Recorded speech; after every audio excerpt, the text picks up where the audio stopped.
Hubo un tiempo en que los pensamientos movían montañas, y los hombres hablaban con la voz del alma. Pero el miedo también aprendió a pensar. Antes de que existieran los templos de piedra, hubo templos invisibles, levantados con pensamiento. Las antiguas civilizaciones olvidadas no usaban hierro ni fuego, su poder provenía de la mente. No necesitaban palabras, porque el lenguaje era un obstáculo, una sombra entre el alma y la verdad. Se comunicaban con imágenes puras, con sentimientos que tomaban forma ante los ojos de quien los recibía. Sus ciudades brillaban bajo un sol eterno, no por el reflejo del oro, sino por la vibración luminosa de su conciencia colectiva. Cada uno de ellos era una chispa de la misma llama, una partícula de la gran mente universal que todo lo abarcaba. Su energía era armonía, su mundo, una melodía constante de pensamiento y creación. Bastaba con imaginar para construir, con desear para dar vida. Las montañas se alzaban suaves, los ríos obedecían la calma interior de sus habitantes, y el cielo respondía a la pureza de sus emociones. Vivían sin miedo, sin dolor, sin división. Conocían el arte de transformar lo invisible en visible, y su sabiduría era tan inmensa que ni siquiera sabían qué significaba el poder, porque nadie necesitaba imponerse sobre otro. No había dioses, ni guerras, ni muerte, solo transformación. Hasta que un día, algo cambió. Nadie recuerda su nombre, pero fue uno de ellos.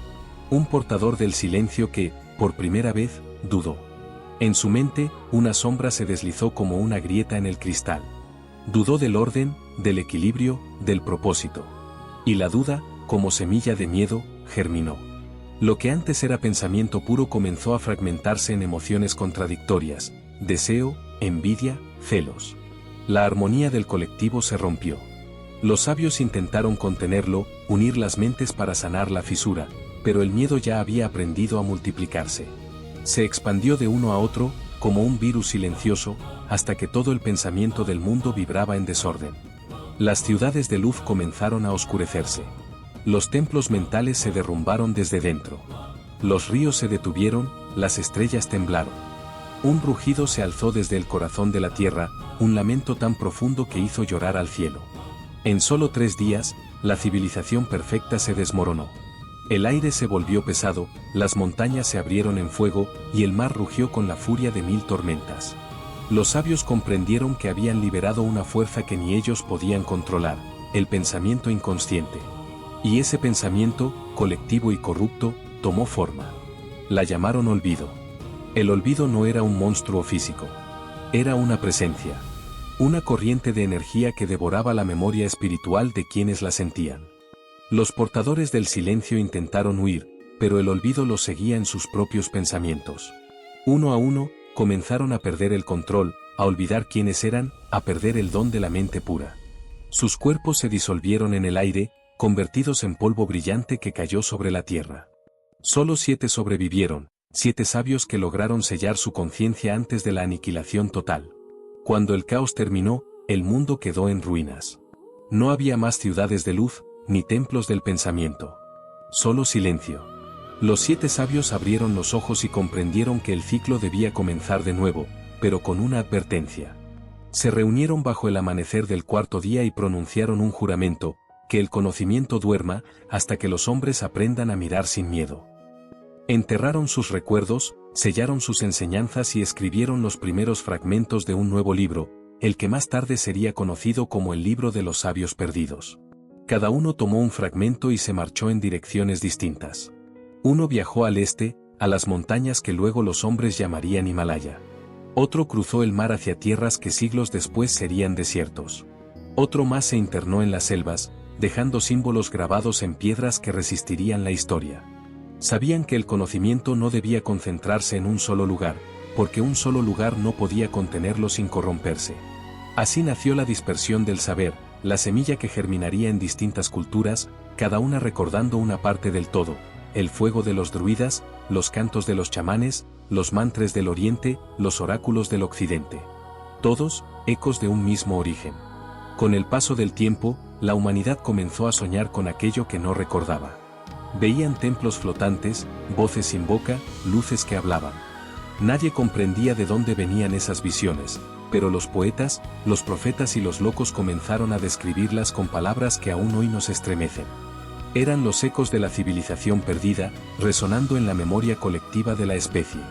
Cada vez que un ser humano sueña con un mundo de luz, el libro despierta un poco más. Pero el miedo también sobrevivió. El olvido se escondió en lo profundo de la mente humana, esperando el momento de regresar. Lo hizo disfrazado de ego, de ambición, de deseo de control.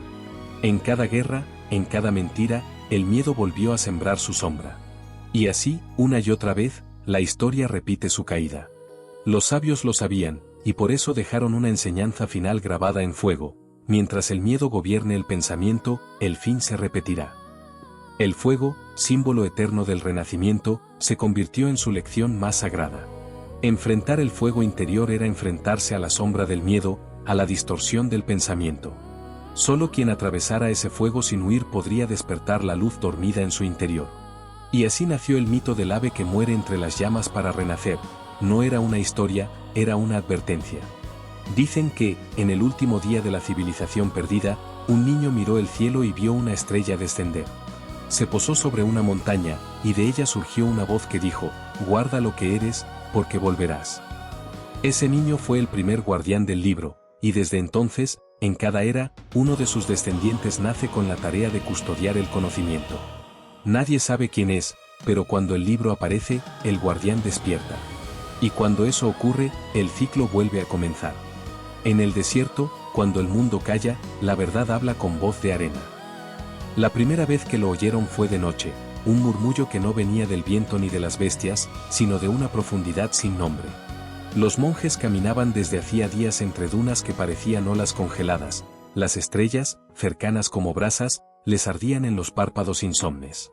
Siguieron el murmullo hasta una fractura de la tierra, una grieta oscura donde el aire era frío y olía a piedra recién nacida. Allí, la luz de sus lámparas se plegó como si temiera entrar. Pero el sonido, ese llamado blando, casi humano, los empujó hacia adentro. Descendieron por un túnel de roca que había sido pulido por manos invisibles. En las paredes, sombras de aves y ojos que se abrían y cerraban cuando la llama titilaba. El túnel desembocó en una cámara pequeña. En el centro, sobre un altar de arena compacta, descansaban tablillas de un material indescifrable. No era arcilla, ni hueso, ni metal. Aquellas piezas, al ser tocadas, daban un leve pulso tibio, como si tuvieran corazón. Los signos grabados no pertenecían a lengua alguna conocida. No eran letras, eran pequeñas corrientes, trazos que serpenteaban, círculos incompletos, líneas que comenzaban fuera de la tablilla y terminaban dentro, como si cada símbolo respirara desde otro lado de la realidad. El más joven de los monjes apoyó la frente y sintió una vibración dulce que le atravesó la sien y le abrió un jardín de imágenes, un sol interno, un espejo de agua que repetía su rostro y luego lo multiplicaba en rostros antiguos. Comprendió que aquello no se leía con los ojos, sino con la memoria olvidada del alma. Tomaron las tablillas con un respeto que rozaba el miedo y las envolvieron en telas impregnadas de mirra, como si contuvieran una criatura dormida. Al salir, la noche ya no estaba, el amanecer había derramado una claridad blanca que parecía brotar de ellos mismos. En el monasterio, los más ancianos convocaron ayuno y silencio. Decidieron copiar lo que fuera posible antes de que el desierto reclamara su secreto. Pero cada trazo era una prueba. Al dibujarlo, el calígrafo sentía como el símbolo lo escribía a él, alterando su respiración, su pulso, su tristeza. Uno, al terminar una espiral, rompió en llanto sin razón. Otro, al cerrar una línea recta, soltó una risa breve y limpia, como la de un niño. Entendieron que aquel saber exigía purificación, no bastaba la destreza de la mano, hacía falta rectitud en la intención. Ayunaron más días, lavaron sus pinceles con agua de pozo y sus manos con ceniza, durmieron sobre piedra para que el cuerpo recordara su humildad. Solo entonces la copia fluyó. Y sin embargo, aquello que copiaban no era idéntico a lo hallado. Cada réplica, aun fiel, cambiaba imperceptiblemente, como si el sentido se adaptara a quien lo portaba. Uno de los ancianos escribió al margen: lo que escribimos nos reescribe. A la tercera noche, el monje joven soñó con un patio inundado de luna. En el centro, una figura velada sostenía una lámpara que no proyectaba sombra. Dijo: estos signos no son puertas, sino llaves. No abren el mundo, abren al que mira.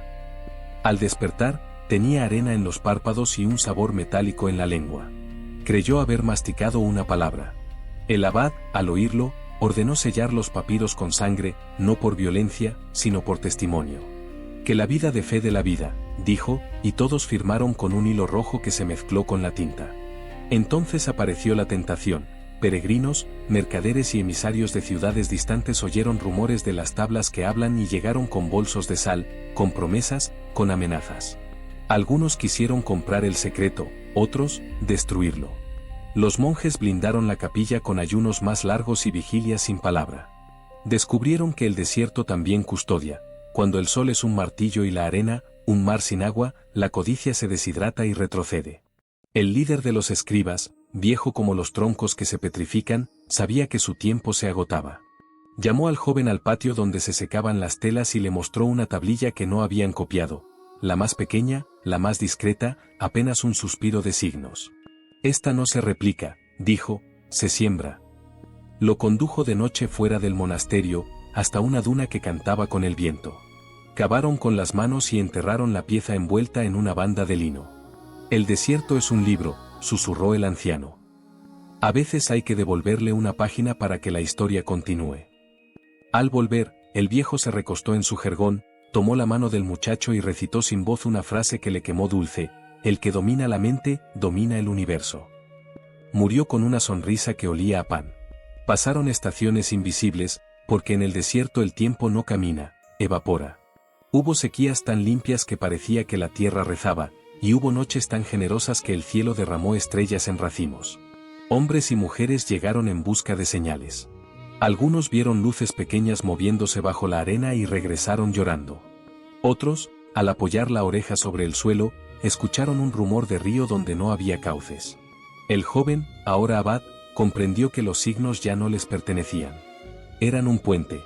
Permitió que ciertos peregrinos leyeran frente a las copias, con reglas claras, 3 respiraciones profundas, una intención noble, una pregunta verdadera. El que venía con hambre de poder encontraba silencio duro, el que venía con dolor encontraba consuelo, el que venía con gratitud encontraba dirección. Una madrugada, un mercader enfermo de ambición irrumpió con hombres armados. Exigió las tablas originales. Nadie se movió. Entonces ocurrió algo que hasta hoy nadie sabe explicar: el aire se hizo espeso como agua, las llamas de las lámparas se inclinaron todas hacia la misma pared y los intrusos cayeron de rodillas, no por fuerza visible, sino por una lucidez repentina que los dejó desnudos de pretextos. El mercader se tapó el rostro y murmuró: he visto mi hambre. Salió caminando sin tomar nada. Desde ese día, el monasterio dejó de temer. Entendieron que el verdadero muro no eran las piedras, sino la vibración de aquello que custodiaban. Cuando el abad sintió llegar su última hora, pidió ser enterrado sin nombre y sin hábito, como viene la arena y como se va. En la pared de la capilla, con tinta que parecía luz, quedó una inscripción breve que nadie se atrevió a borrar: lo que buscas, te busca. Lo que nombras, te nombra. Años más tarde, una caravana encontró el osario abierto y las tumbas vacías. Pensaron en ladrones. Pero en el borde de una losa, alguien descubrió un rastro de signos mínimos que no llevaba a ninguna parte y a todas, un camino que se escribía mientras se caminaba. Desde entonces, algunos aseguran que, en noches sin luna, el desierto canta bajito. Dicen que si te sientas sin pretensión y aflojas la mandíbula del juicio, puedes oír una lengua que no se aprende, sin embargo, se recuerda. Dicen que las tablillas siguen vivas, no bajo la arena, sino en quienes aceptan ser escritos por ellas. Porque el secreto de los escribas no fue esconder un tesoro, sino convertirse en su escondite, comprender que el texto verdadero no está en la piedra ni en el papiro, sino en la mente purificada que, al leer, se deja leer. Y entonces, como la lámpara que no proyecta sombra, algo enciende en el centro del pecho y el desierto entero se vuelve claro. Y caminas, y el murmullo te sigue, y entiendes por fin que la voz no estaba afuera, era tu memoria bebiendo agua después de una sed muy larga. Cada ser humano lleva escondido un sonido que vibra con su alma, y solo quien lo recuerda, despierta. Hay un rumor antiguo que dice que todo lo que existe tiene un nombre verdadero. No un nombre aprendido, ni pronunciado por otros, sino un sonido que nace con el alma y la acompaña desde antes de nacer. Los sabios lo llamaban el nombre primordial. No se enseña, no se busca, se recuerda, como un eco que resuena desde la eternidad. Los antiguos creían que pronunciar ese nombre era despertar al propio poder interior, romper las cadenas del olvido y ver la realidad sin el velo del miedo. Pero también sabían que el sonido que da vida puede destruirla si es usado con soberbia. Por eso, el secreto fue guardado en templos sin paredes, dentro de mentes puras y silenciosas. Las primeras historias del nombre verdadero surgieron entre los chamanes del Valle del Viento, hombres y mujeres que se adentraban en el trance para conversar con su espíritu. Durante días enteros, ayunaban y dormían junto al fuego, escuchando el pulso de la tierra. En las brasas, entre el crepitar de la madera, el espíritu les susurraba una sílaba. Algunos la olvidaban al despertar. Otros la conservaban, y esa sílaba se convertía en su guía. No era un sonido que se pronunciara con la lengua, sino con la conciencia. Era un canto sin voz, un recuerdo que vibraba en el pecho. Un anciano chamán llamado Ituar, al final de su vida, escribió en una corteza: el que encuentra su nombre deja de existir, pero también deja de temer. Y cuando lo pronunció por última vez, los que estaban presentes vieron su cuerpo desvanecerse lentamente, como si se disolviera en la brisa. Solo quedaron sus huellas grabadas en la tierra, ardientes como si acabara de pasar el fuego. Nadie volvió a ver su rostro, pero cada noche, entre las montañas, el viento repetía un sonido leve, imposible de olvidar. Siglos después, filósofos y alquimistas intentaron descifrar el misterio con razón y símbolos. Dijeron que el nombre verdadero era una frecuencia, una combinación de notas que correspondía a la vibración del alma. Construyeron instrumentos, campanas y cristales con los que intentaban reproducirla. Pero ninguno lo consiguió, porque no entendían que el nombre no debía buscarse fuera, sino dentro. Un monje de Alejandría lo escribió en su diario antes de morir: la voz que anhelo oír es la mía, pero no la que habla, sino la que escucha. Con el tiempo, las órdenes místicas adoptaron rituales de silencio absoluto. Durante años, los iniciados aprendían a vaciar su mente, a respirar sin pensamiento, a fundirse con el ritmo del universo. Solo cuando lograban ese estado de quietud total, escuchaban un zumbido suave detrás de sus pensamientos, una nota que parecía venir del centro del pecho. Esa era la primera vibración del nombre verdadero. Algunos lloraban, otros reían, otros simplemente se quedaban inmóviles, porque comprendían que todo cuanto habían buscado siempre estuvo allí, esperando ser recordado. Pero hubo quienes quisieron usar el conocimiento como arma. Creyeron que, al pronunciar el nombre de otro, podrían dominar su voluntad. Los textos antiguos advierten que aquellos que lo intentaron fueron consumidos por sus propias voces. Uno de ellos dejó escrito: con temblor, el sonido respondió. No era mío. Me llamó por dentro y me borró. Los sabios posteriores comprendieron entonces que el nombre verdadero no es un poder para controlar, sino un espejo para reconocer. Si lo pronuncias con miedo, te devora. Si lo pronuncias con amor, te libera. Las escuelas del alma enseñaron un principio sencillo pero olvidado: escuchar en vez de hablar. Cada respiración, cada latido, era un intento del cuerpo por recordar su sonido original. Y decían que, cuando alguien lo escuchaba, no necesitaba decir nada más. La mente callaba, la duda se disolvía y la persona se volvía transparente, como si el universo respirara a través de ella. Algunos la confundieron con locura, otros, con iluminación. Los guardianes del nombre viajaron por generaciones llevando solo silencio. En los templos del norte, se les reconocía por la mirada, en sus ojos se reflejaba la calma del agua. No enseñaban con palabras, sino con presencia. Bastaba estar cerca de ellos para sentir que el ruido del mundo disminuía. Muchos murieron sin revelar su secreto, pero su energía quedaba impregnada en los lugares donde meditaban. Dicen que si uno se sienta en esas ruinas y calla por completo, puede oír el mismo zumbido que oyeron los antiguos. Y aún hoy, ese sonido sigue vivo. Algunos lo escuchan al borde del sueño, cuando el cuerpo se rinde y la mente flota entre mundos. Otros lo sienten al llorar profundamente, cuando el alma se abre. No es casualidad. Es el eco del origen llamando al hijo extraviado. Todos lo oiremos algún día, porque nadie puede vivir eternamente sin recordar su propia melodía. Y cuando lo hagamos, sabremos la verdad que los sabios escondieron, que el universo entero no es más que un coro de almas pronunciando sus nombres verdaderos al unísono, componiendo la canción infinita que sostiene la existencia. Cada alma guarda un nombre que solo el silencio puede pronunciar. Hubo un tiempo en que los sabios creían que cada ser humano poseía un sonido secreto, un tono que vibraba en la frecuencia exacta de su espíritu. No era un nombre común, sino una melodía pura, un eco del primer aliento con que el universo lo había llamado a existir. Decían que aquel que descubriera su nombre verdadero despertaría todo su poder interior, recordando no solo quién era, sino de dónde provenía. Durante siglos, los iniciados buscaron ese sonido perdido. Algunos lo escuchaban en los sueños, otros lo sentían en el pulso del corazón, como si la sangre susurrara sílabas olvidadas. Pero hallarlo no era un logro, era un renacer. Los antiguos chamanes decían que el alma es un acorde, y que la vida entera no es más que el intento de afinarlo. Cuando alguien se desviaba de su propósito, el sonido de su alma se distorsionaba. El cuerpo enfermaba, los pensamientos se ensombrecían, y el mundo alrededor parecía tornarse hostil. Por eso, las escuelas de sabiduría enseñaban que curarse no era medicarse, sino recordar el sonido original. Algunos aprendices pasaban años en completo silencio, meditando bajo cascadas o en cavernas, hasta que un día oían una nota interior, tan leve que apenas podía distinguirse del viento. Entonces comprendían que el universo no estaba fuera, sino dentro, resonando con ellos. Un manuscrito del siglo VI, atribuido al maestro Aratiel, relataba un rito antiguo conocido como la escucha del nombre. Los discípulos debían permanecer 40 noches sin hablar, comiendo solo raíces y bebiendo agua de lluvia. Durante ese tiempo, debían contemplar la llama de una lámpara sin parpadear. Al amanecer del último día, si el silencio era perfecto, una voz interna pronunciaba una sílaba. Algunos lloraban, otros reían, otros simplemente se desvanecían en una paz tan profunda que el cuerpo dejaba de importar. Aratiel escribió: «Cuando oigas tu nombre, no lo repitas.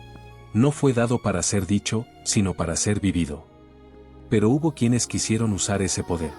En las montañas del norte, una secta llamada los portadores del sonido creía que podía controlar a otros pronunciando sus nombres verdaderos. Robaban fragmentos de los sueños ajenos, buscaban resonancias en sus voces, e intentaban reproducirlas con flautas talladas en hueso. Los relatos dicen que algunos lo lograron. Las víctimas caían en trance, obedeciendo cualquier mandato. Sin embargo, el precio fue terrible.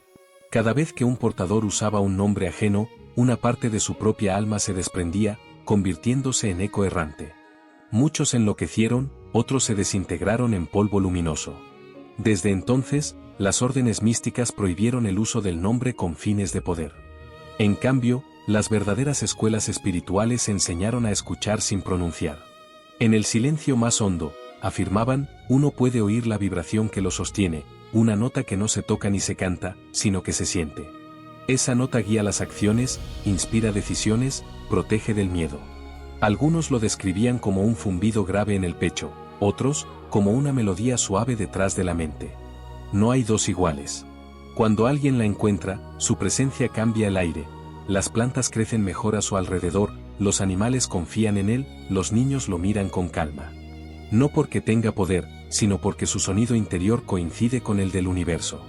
Un relato sufí cuenta que un discípulo pidió a su maestro que le revelara su nombre verdadero.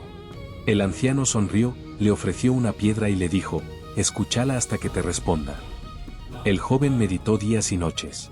Al quinto día, al apoyar la piedra sobre el corazón, escuchó un tono, una nota única. Lloró de alegría. Corrió a contárselo al maestro, pero éste lo interrumpió: «¿Qué has oído?». «Mi nombre», respondió el discípulo. «Entonces ya no lo digas», dijo el maestro, «porque al pronunciarlo lo matarías. Déjalo cantar dentro de ti». El tiempo transformó el conocimiento en mito, y el mito en olvido.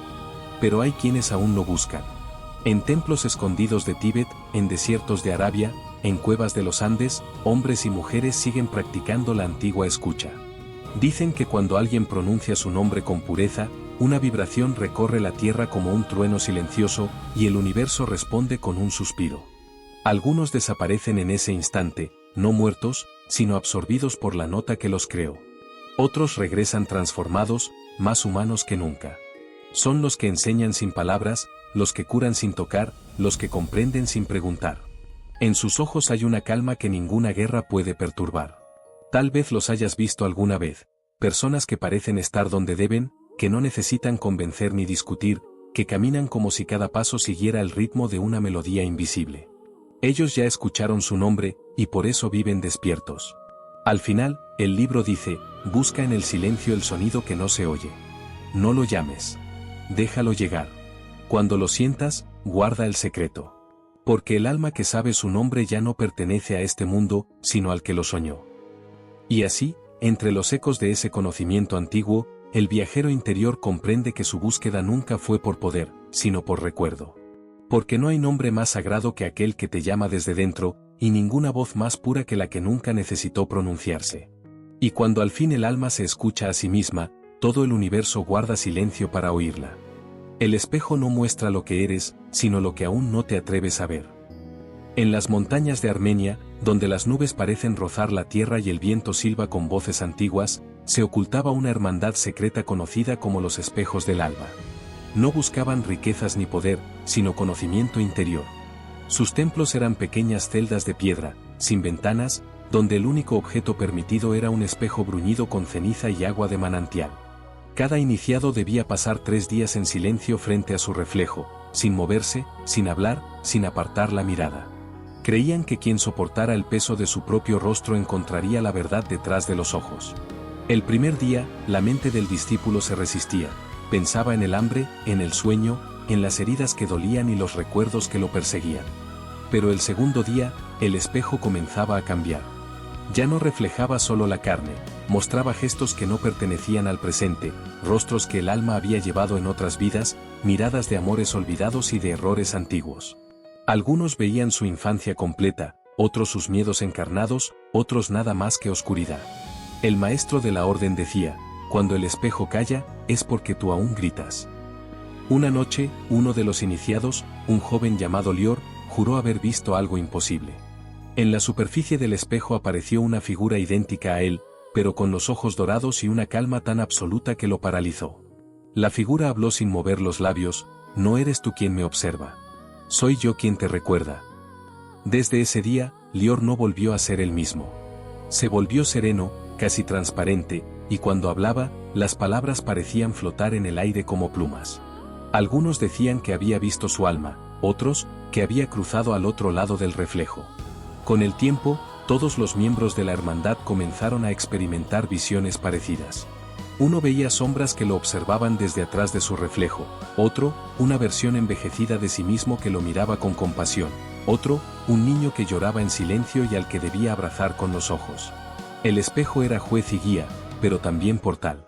Mostraba lo que la mente negaba, lo que el corazón escondía, lo que el alma pedía reconciliar. El ritual terminaba cuando el discípulo podía sostener la mirada sin miedo.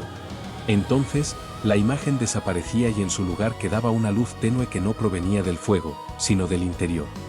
Los registros de la orden, escritos en pergaminos ocultos, decían que el espejo no reflejaba el cuerpo, sino el pensamiento. Que cada rostro era una máscara creada por la mente para sostener la ilusión de identidad. El verdadero rostro, el del alma, solo puede verse cuando se renuncia a todos los nombres, a todas las heridas, a todos los recuerdos. Solo el que se ve a sí mismo sin máscara puede mirar el universo sin miedo. Así lo recitaban los maestros mientras rompían pequeños fragmentos de espejo y los guardaban en bolsas de lino, como amuletos de humildad. Pero un día, el poder del reflejo se salió de control. Un aprendiz, impaciente por ver más allá, decidió mirarse durante 7 días seguidos sin descanso.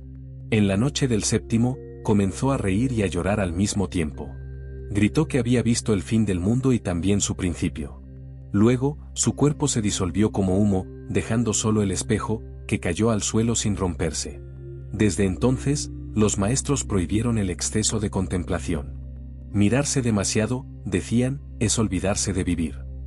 Cuando la orden fue perseguida por inquisidores que temían su conocimiento, los sabios destruyeron todos sus espejos menos uno. Ese último fue enterrado en una cueva sellada con fuego, bajo la inscripción, no mires, recuerda. Años después, los montañeses que pasaban cerca afirmaban escuchar murmullos dentro de la roca, como si alguien respirara del otro lado.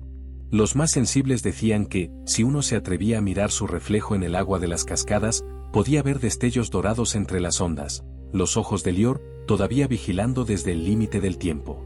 El espejo, con los siglos, se convirtió en símbolo del despertar espiritual. En muchas culturas, aún se cree que el alma puede atraparse en un reflejo, no por superstición, sino por verdad. El reflejo es la frontera entre lo visible y lo invisible. Todo aquel que logra verse sin juicio atraviesa esa frontera. Ya no ve un rostro, sino una chispa, ya no se busca, se reconoce. Porque lo que está del otro lado no es otro ser, sino la parte de ti que el mundo te hizo olvidar. Y así, el libro enseña que el espejo no es un objeto, sino un camino. Cuando uno lo cruza, entiende que la oscuridad no es enemiga de la luz, sino su raíz. Que la sombra no te sigue, sino que te sostiene. Y que mirar hacia adentro no es encontrar respuestas, sino disolver las preguntas. Los sabios del alba desaparecieron, pero su enseñanza sigue en cada reflejo, en cada mirada que se atreve a ir más allá. Dicen que cuando un alma logra reconocerse sin temor, el universo entero sonríe. Porque el reflejo ya no separa, sino une. Y el viajero que logra mirarse y no huir, se convierte en su propia luz. En los sueños, la realidad baja la guardia y el alma recuerda de dónde viene. Durante el Renacimiento, cuando la razón intentaba imponerse al misterio y la ciencia caminaba sobre los templos del alma, vivió un hombre llamado Lorenzo di Fermo. Era alquimista, filósofo y soñador, uno de los pocos que creían que el universo no solo se observaba, sino que también podía soñarse. Decía que los sueños eran la verdadera biblioteca de Dios, y que el ser humano era el único puente entre el mundo visible y el invisible. Mientras otros buscaban oro, Lorenzo buscaba puertas. Y las encontró, no en los laboratorios, sino en las noches. Dormía con la cabeza envuelta en telas perfumadas con lavanda y azufre, convencido de que los aromas guiaban el alma entre dimensiones. Durante sus experimentos oníricos, anotaba cada visión al despertar, incluso los sonidos, los silencios, las sensaciones de frío o de fuego. Nada de lo que sueñas es ajeno a ti, escribió en uno de sus cuadernos. Todo sueño que recuerdas es una llave, y todo sueño olvidado, una puerta cerrada. A medida que sus estudios avanzaban, aprendió a reconocer cuando estaba soñando. Al principio era solo un instante, un destello lúcido en la oscuridad. Luego, ese instante se alargó hasta convertirse en horas.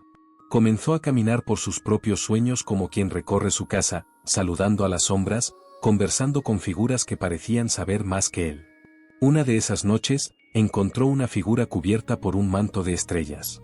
No tenía rostro, pero su voz era femenina y antigua, como si hablara el mar. «Has cruzado la primera puerta», le dijo, «pero aún no sabes quién duerme y quién despierta». Desde entonces, Lorenzo dedicó su vida a descifrar esa frase. Empezó a creer que el sueño no era una ilusión del descanso, sino la realidad original.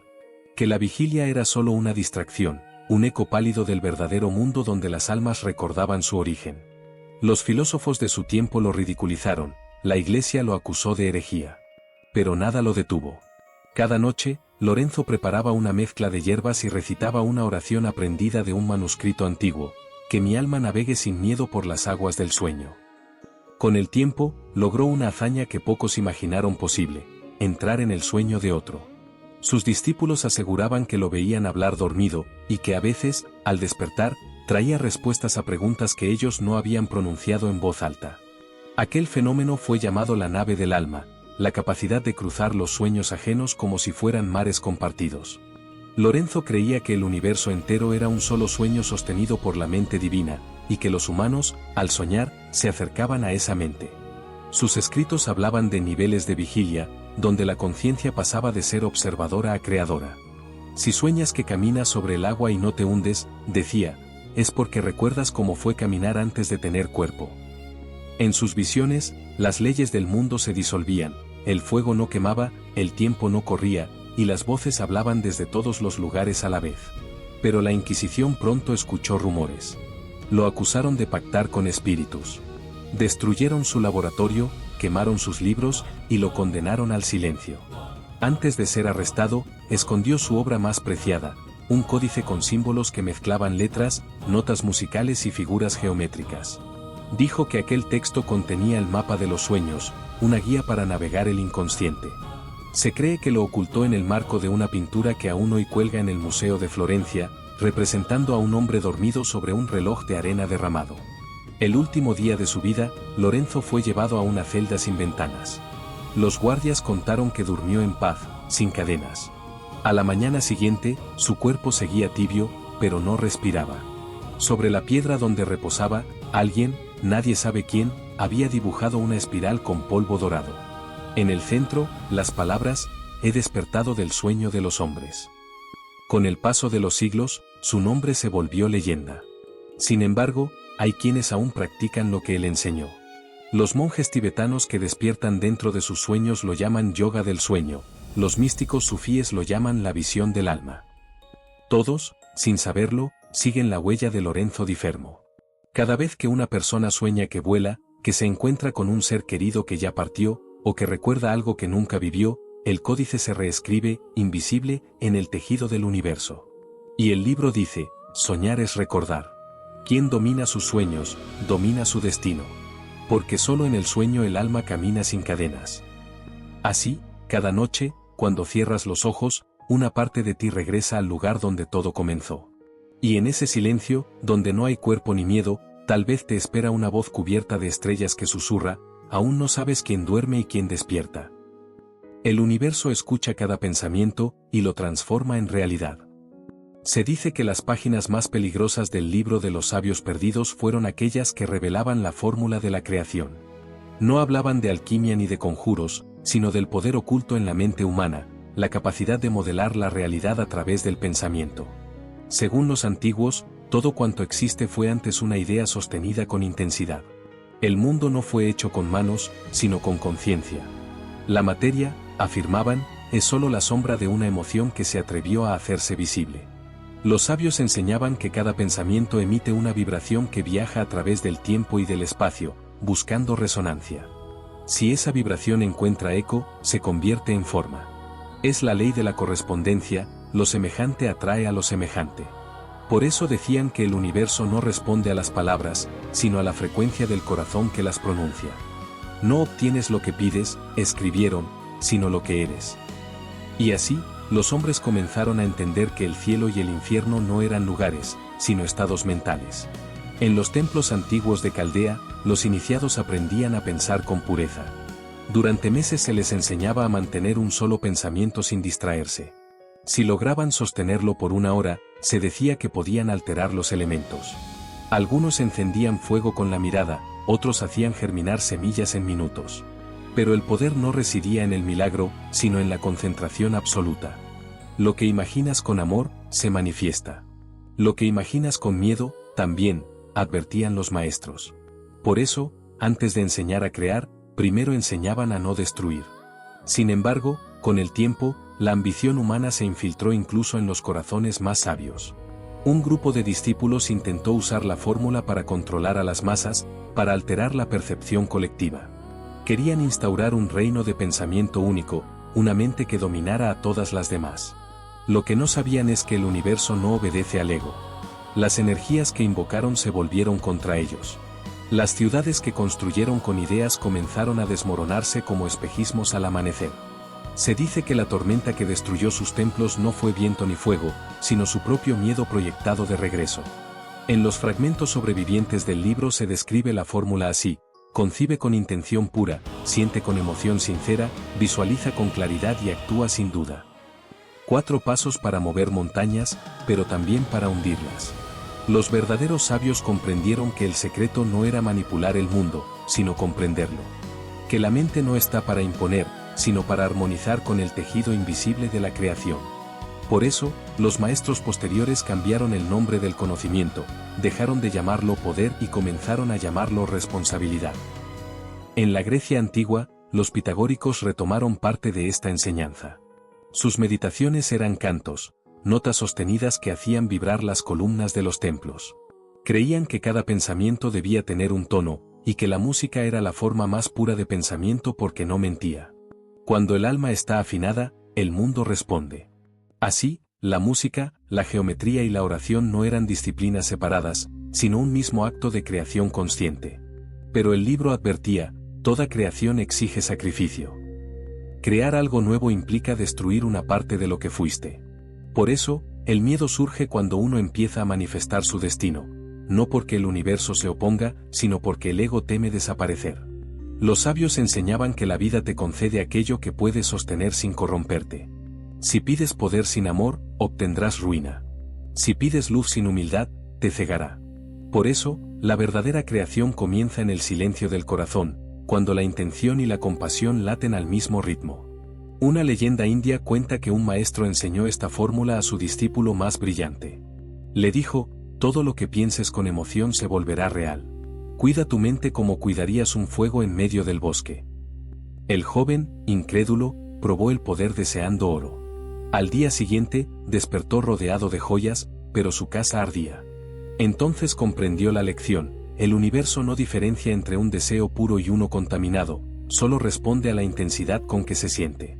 A partir de entonces, los sabios escondieron la fórmula bajo símbolos y parábolas. Algunos la disfrazaron de plegarias, otros de ecuaciones, otros de poesía. Así sobrevivió, invisible, a los ojos del mundo, pero intacta en esencia. Hoy, pocos recuerdan que el simple acto de pensar es un acto de creación. Cada pensamiento deja una huella. Cada emoción, un color. Cada palabra, un movimiento en el gran océano de energía que nos rodea. El libro de los sabios perdidos concluye este capítulo con una advertencia que aún resuena: no busques crear para poseer.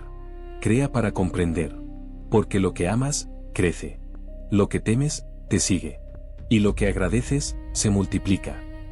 Así, los verdaderos alquimistas no eran los que transformaban el plomo en oro, sino los que transformaban el miedo en sabiduría. Porque el secreto más grande de la creación no es cambiar el mundo, sino recordar que tú eres el mundo que estás creando. Hay lugares donde las piedras recuerdan las voces que el tiempo intentó borrar. En medio del desierto del Sinaí, bajo una capa de arena tan antigua como el primer aliento del mundo, dormía un templo tallado en la roca. No lo construyeron manos humanas, o al menos eso decían los hombres que lo descubrieron. Fue en el año 1742, cuando una expedición británica, guiada por rumores de ruinas olvidadas, tropezó con una duna que vibraba. Cada vez que el viento soplaba, el suelo producía un sonido profundo, como un suspiro que salía de las entrañas de la tierra. Creyeron que era una ilusión acústica, hasta que comenzaron a cavar. Y lo que hallaron fue más antiguo que cualquier civilización conocida. Las paredes del templo estaban cubiertas de figuras humanas con halos de sonido esculpidos alrededor de la cabeza. Eran ondas concéntricas, grabadas como si hubieran querido representar el eco mismo. En el centro, una cúpula de piedra sostenía un altar sin ídolos, sin ofrendas, sin inscripciones. Solo un círculo grabado en el suelo. Cuando uno de los exploradores entró, un silencio absoluto los envolvió, tan espeso que ni sus respiraciones parecían escucharse. Pero aquel silencio no era vacío, era una presencia. Y entonces ocurrió lo imposible. Una vibración imperceptible recorrió el aire. No venía de afuera, sino desde dentro de cada uno de ellos. Era como si algo antiguo hubiera reconocido su llegada. Las antorchas comenzaron a danzar sin viento, y las sombras de los hombres se movieron hacia atrás, como si el fuego retrocediera ante otra luz invisible. Fue entonces cuando oyeron la primera voz. No tenía origen, ni dirección, ni boca. Sonaba dentro del pecho y en el aire al mismo tiempo. Decía: no temas. Solo escucha. Algunos huyeron gritando. Otros cayeron de rodillas, llorando sin saber por qué. El líder de la expedición, un hombre escéptico, intentó hablar, pero su voz fue absorbida por el aire, tragada por aquella frecuencia profunda. La voz volvió a resonar, esta vez más clara: toda palabra es una vibración. Todo pensamiento, una voz sin forma. Si supieras lo que dices cuando callas, nunca temerías al silencio. Cuando la vibración cesó, el grupo salió del templo y encontró el desierto distinto, más luminoso, más vasto. Algunos aseguraron que el horizonte se había movido. Días después, los sobrevivientes escribieron en sus diarios versiones distintas del mismo suceso. Uno decía haber escuchado el nombre de su madre muerta, otro juraba que las voces le mostraron escenas de su infancia. Pero todos coincidían en un hecho: dentro del templo no se escuchaban los sonidos del mundo, solo las voces que habitan el alma. Los eruditos pensaron que era sugestión, eco, resonancia, pero nadie pudo explicar por qué las brújulas se detenían al acercarse al sitio. El templo fue sellado, por orden del gobierno, para preservarlo. Años más tarde, una tormenta de arena lo sepultó por completo. Sin embargo, algunos beduinos de la zona contaban que, en las noches sin luna, podían oír un murmullo bajo el suelo. Dicen que quien se recuesta sobre la arena en silencio escucha palabras en lenguas que no conoce pero comprende. Son las voces de los antiguos, susurran los ancianos, los que aprendieron a hablar sin boca, los que aún enseñan a quien sabe escuchar. Se cree que el templo fue uno de los lugares donde los sabios practicaban la ciencia del sonido interno. Enseñaban que el universo entero vibra en una sinfonía infinita, y que el ser humano es uno de sus instrumentos. Pero con el paso del tiempo, la humanidad perdió la afinación. El ruido, la prisa, el miedo, todo desvió su frecuencia. Los sabios dejaron entonces templos que actuaban como resonadores, lugares donde la vibración de la tierra y la mente se unían para restaurar la armonía. Entrar en ellos sin preparación era peligroso. El que no había purificado su corazón podía enloquecer ante la intensidad de su propia voz interior. Un testigo de aquella expedición, años después, escribió una carta que nunca se publicó. En ella confesaba que, desde aquella experiencia, ya no podía soportar el ruido del mundo. Vivía en silencio absoluto, porque cada palabra le hacía eco en el alma como un trueno. Decía, comprendí que el lenguaje no fue hecho para comunicarnos, sino para recordarnos. Cada sílaba es una puerta, cada sonido una llave. Murió sin hablar durante 20 años, rodeado de pájaros que no huían de él. Hoy, los arqueólogos buscan de nuevo el templo, aunque pocos saben lo que realmente buscan. No hallarán oro ni artefactos, solo el eco de una sabiduría que espera ser recordada. El libro de los sabios perdidos lo describe así: hubo un lugar donde el silencio enseñaba. Donde las voces no venían del aire, sino de la verdad. A veces, cuando la noche cae y el viento se detiene, el Sinaí vuelve a vibrar. No con ruido, sino con un zumbido grave, casi imperceptible, como el pulso de la tierra. Y quienes lo han sentido aseguran que no es una ilusión. Dicen que es el templo respirando, esperando que alguien vuelva a escuchar. Porque la voz que oyeron aquellos hombres no era la de los dioses, era la suya propia, resonando por primera vez en armonía con el universo. El silencio no siempre es olvido. A veces, es el eco de lo que no se puede permitir recordar. Cuando el siglo XX apenas despertaba de su sueño de guerra, en laboratorios subterráneos y archivos sellados comenzó a circular un rumor entre los hombres del poder: el libro de los sabios perdidos había sido encontrado. No era el manuscrito completo, sino fragmentos, copias deformadas por el tiempo, trozos de conocimiento que parecían contener fórmulas imposibles. Las autoridades lo llamaron de otra manera: Proyecto Éter. Nadie debía saber que se trataba de un intento desesperado por manipular la mente humana a través de vibraciones y símbolos. Los documentos hablaban de un patrón de ondas capaz de alterar la percepción del tiempo y de la realidad. No se trataba de magia, sino de frecuencia. Los científicos descubrieron que ciertos sonidos, al repetirse en una secuencia específica, provocaban visiones, recuerdos que no pertenecían al individuo, e incluso episodios de éxtasis o locura. Lo que ignoraban era que estaban reescribiendo lo que ya se había advertido siglos atrás: el pensamiento, cuando se amplifica, crea mundos, y también los destruye. Las pruebas comenzaron en una base secreta, oculta bajo el nombre de Estación 47. Los sujetos de estudio escuchaban grabaciones que parecían inofensivas, coros graves, pulsos metálicos, voces casi inaudibles. Pero poco a poco, algo empezó a cambiar en ellos. Algunos aseguraban poder ver más allá de los muros, escuchar pensamientos ajenos o sentir la tristeza de personas que nunca habían conocido. Otros simplemente se apagaban, como si su alma hubiera sido desconectada. Los informes fueron censurados, y el proyecto se clasificó como amenaza a la seguridad global. Sin embargo, no todos aceptaron enterrarlo. Uno de los científicos, obsesionado con las notas marginales del manuscrito, descubrió que el patrón podía codificarse en impulsos eléctricos. Lo probó en secreto y, durante 3 días, no durmió.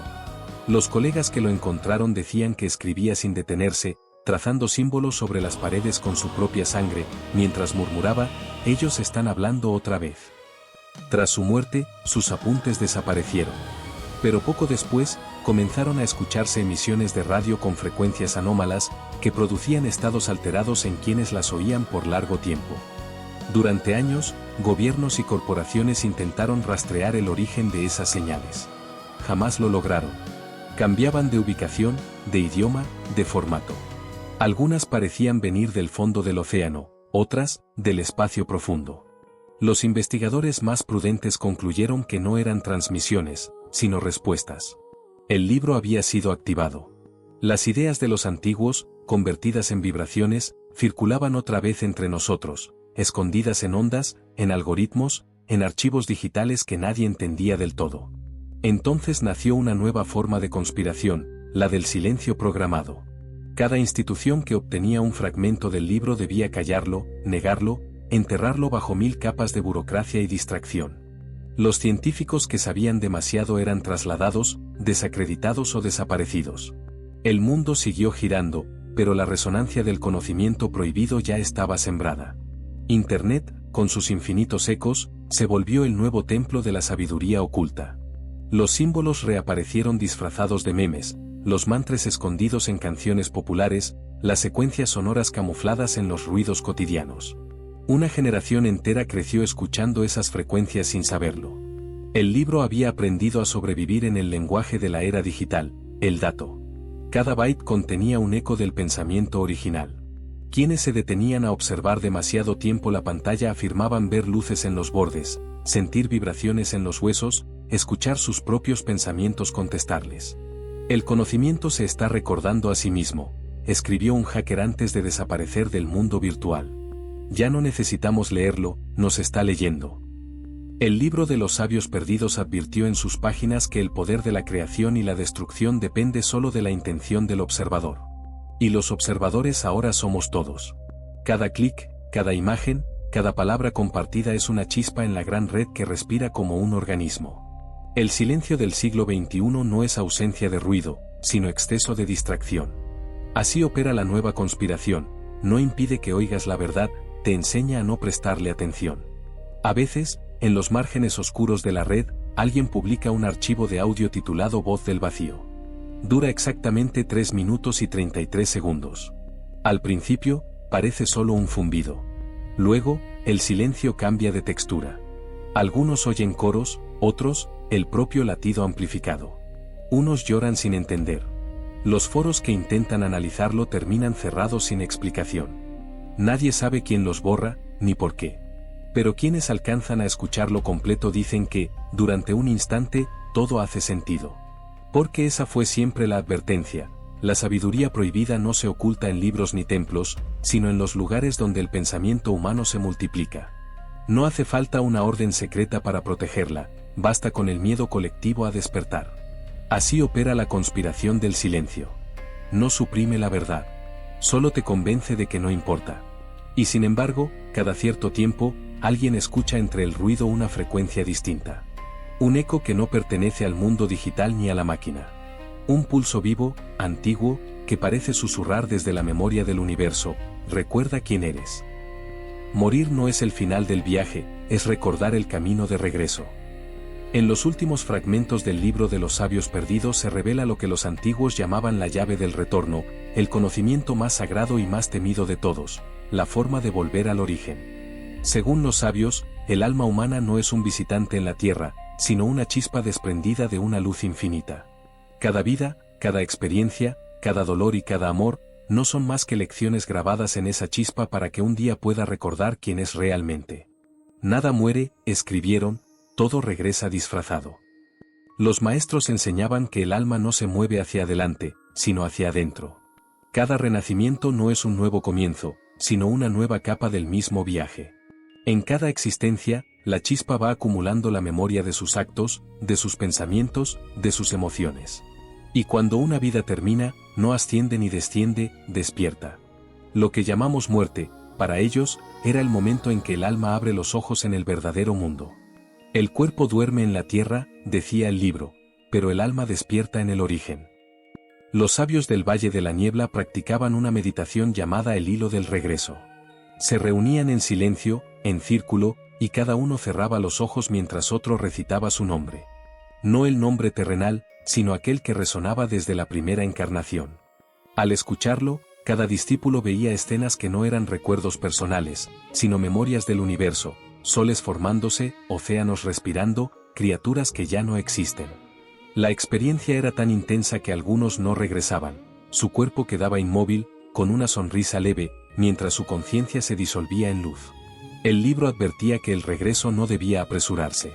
El alma que no ha aprendido lo que vino a aprender se fragmenta al volver, decían las escrituras. Por eso, solo los iniciados más antiguos intentaban el viaje consciente hacia el origen. Sabían que al cruzar el umbral verían todas sus vidas a la vez, todos los rostros que habían sido, todas las heridas que habían causado y recibido. Y si lograban aceptarlo sin juicio, el hilo se encendía y los llevaba de vuelta al corazón del todo. En tiempos más recientes, los místicos reinterpretaron esa enseñanza. Dijeron que el retorno no es una meta, sino un estado.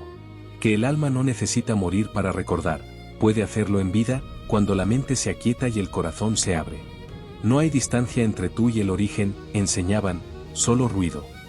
Así nacieron las prácticas de meditación profunda, donde el buscador entrena su conciencia para escuchar el silencio entre dos pensamientos. En ese intervalo, aseguran, puede sentirse el pulso del universo latiendo dentro. Una historia tibetana cuenta que un monje, al morir, sonrió y dijo, ahora entiendo. Nunca fui yo quien respiró, fue el universo quien me respiraba. Aquellas palabras quedaron inscritas en piedra a la entrada de su monasterio. Los peregrinos que pasan por allí dicen que, si se detienen en completo silencio, pueden sentir el aire vibrar en su pecho, como si las montañas mismas respiraran con ellos. Tal es la llave del retorno, comprender que no hay separación entre quien busca y lo buscado. Los alquimistas llamaban a esto la disolución dorada. Creían que el alma, al recordar su origen, se funde con la sustancia que creó todas las cosas. No desaparece, sino que se convierte en luz consciente. La materia deja de ser prisión y se transforma en espejo. En ese estado, el amor y el conocimiento son una sola cosa, y el universo deja de ser un misterio para convertirse en hogar. La llave del retorno no abre puertas, dice el libro, disuelve las paredes. Algunos fragmentos modernos, traducidos del sánscrito, mencionan una técnica perdida, una respiración que, repetida con ritmo exacto, hace vibrar la médula espinal hasta que se alinea con la frecuencia del cosmos. Quienes la practicaban afirmaban poder ver hilos dorados conectando todas las almas, como raíces que brotan del mismo centro. A ese centro lo llamaban la fuente. No un lugar, sino una conciencia infinita donde no hay principio ni fin, donde el tiempo se curva sobre sí mismo como un anillo de luz. Cuando el libro habla del retorno, no lo hace con solemnidad, sino con ternura. No temas volver, susurra, porque ya has vuelto muchas veces. Solo olvidas para poder sorprenderte otra vez de existir. Y así, en su sabiduría más pura, enseña que cada despedida, cada lágrima, cada pérdida, no es más que el eco de ese viaje eterno de ida y regreso entre el todo y el alma. Dicen que quienes han tocado esa luz no vuelven a hablar del miedo ni del cielo ni del infierno. Hablan del hogar. Porque han visto el rostro del universo mirándolos desde dentro, y han comprendido que la muerte no es un final, sino un abrazo. Y cuando ese conocimiento se enciende en el corazón de quien escucha, el hilo invisible comienza a brillar otra vez. Entonces el alma sonríe, cierra los ojos, y recuerda, yo nunca me fui, solo soñaba.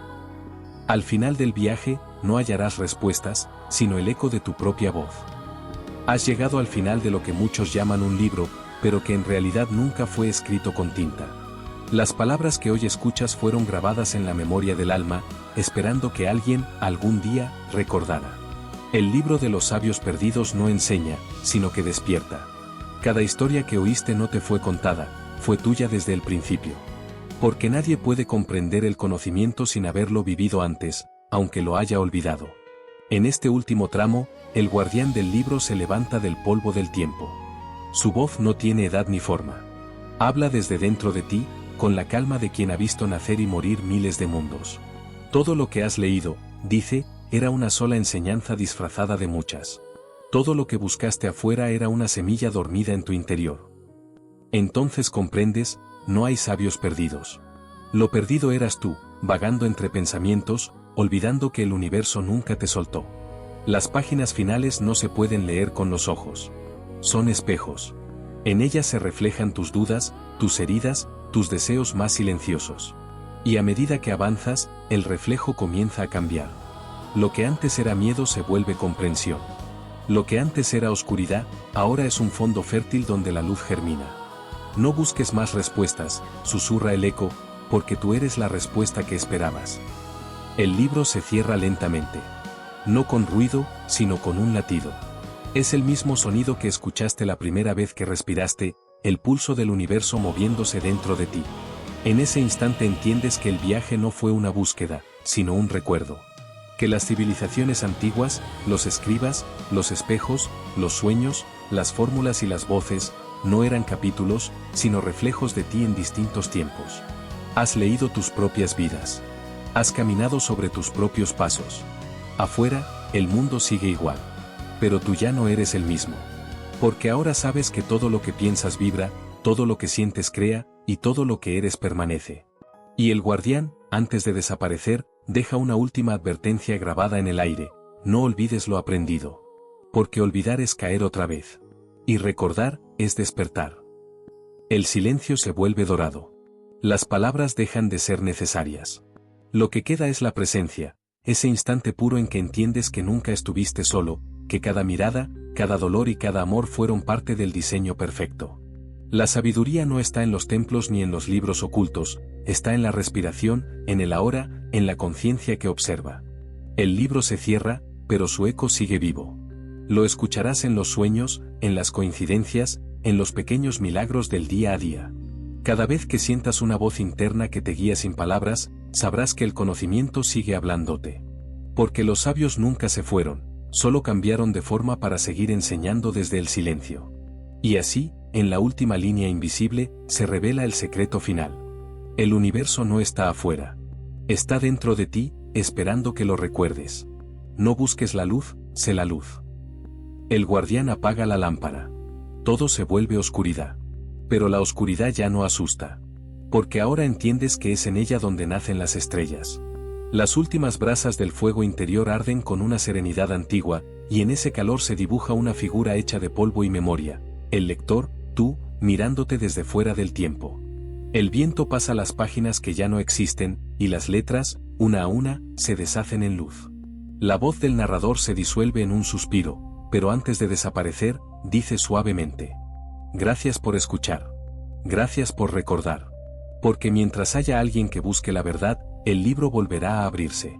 Y cuando lo haga, volverás a encontrarme. Un silencio infinito llena el aire. El sonido de un corazón, el tuyo, marca el compás del universo. Luego, solo queda la calma. La certeza. La inmortalidad del conocimiento. Un eco lejano, casi un susurro celestial, pronuncia por última vez las palabras que sellan el ciclo emoticono cara sonriente. El conocimiento no se enseña, se recuerda. Viendo las estrellas, fin del libro prohibido de los sabios perdidos viendo las estrellas.